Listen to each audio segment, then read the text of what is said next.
في الفيديو ده هنتكلم عن البريشر ريليف فالف من حيث مكوناته وازاي بيشتغل ونقدر نستخدمه في ايه، ورسمته في الدايرة بتبقى ازاي. البريشر ريليف فالف يعتبر اهم انواع صمامات الامان، لان النوع ده من الصمامات بقدر اظبطه على قيمة ضغط معينة، بحيث لو السيستم بتاعي وصل ضغطه للقيمة دي يحميلي السيستم من قيمة الضغط العالي دي. ولنفترض ان عندنا دايرة بالشكل ده وفيه مضخة موجبة الازاحة، يعني بتضخلي كمية ثابتة من السائل مهما زاد الضغط. لو انا جيت اقفل المحبس اللي قدامنا ده والمضخة شغالة، فبالتالي المضخة هتفضل تضخ في السائل، والسائل ملوش حتة يروح ليها، فالضغط هيعلى جدا لحد ما اضعف حاجة في الدايرة تضرب. وبالتالي عشان كده تم تصميم الريليف فالف عشان يحميلي السيستم بتاعي من الضغط العالي. تعالوا بقى نشوف الصمام بيتكون من ايه.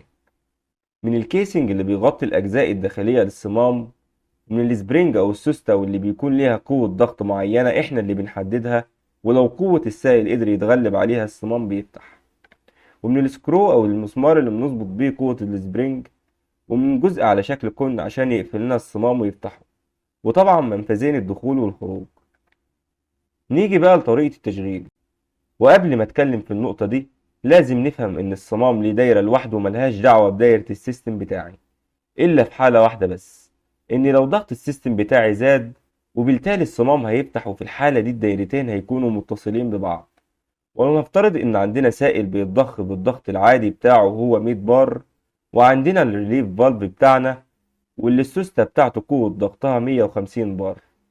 بالتالي لو ضغط السائل وصل 150 بار او اكتر، هيقدر يتغلب على السوستة، وبالتالي الصمام هيفتح وهيودي السائل للتانك تاني او تانك التصريف.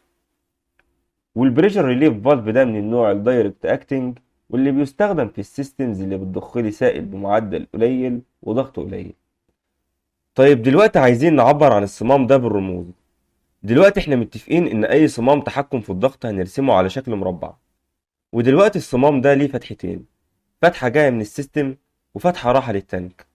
في الوضع الطبيعي الصمام ده بيكون مقفول طبعا عشان السوستة قافلة المسار، فهنرسم المسار على انه مقفول بسبب السوستة. طيب امتى المسار بيفتح؟ لما ضغط السيستم بتاعي يعلى ويتغلب على قوة ضغط السوستة، فهنرسم الداش لاين ده على انه الاشارة اللي رايحة تزق السوستة عشان تفتح الفالف. وبما ان في سكرو بقدر بيه اتحكم في قوة ضغط السوستة، فهنرسم سهم مايل على السوستة عشان يعرفني ان الحاجة دي اقدر اغير فيها. ودلوقتي ضغط السيستم ده يقدر يتغلب على السوستة والفالف يفتح، فالسائل هيرجع تاني للتانك، وبالتالي هنرسمه برضه.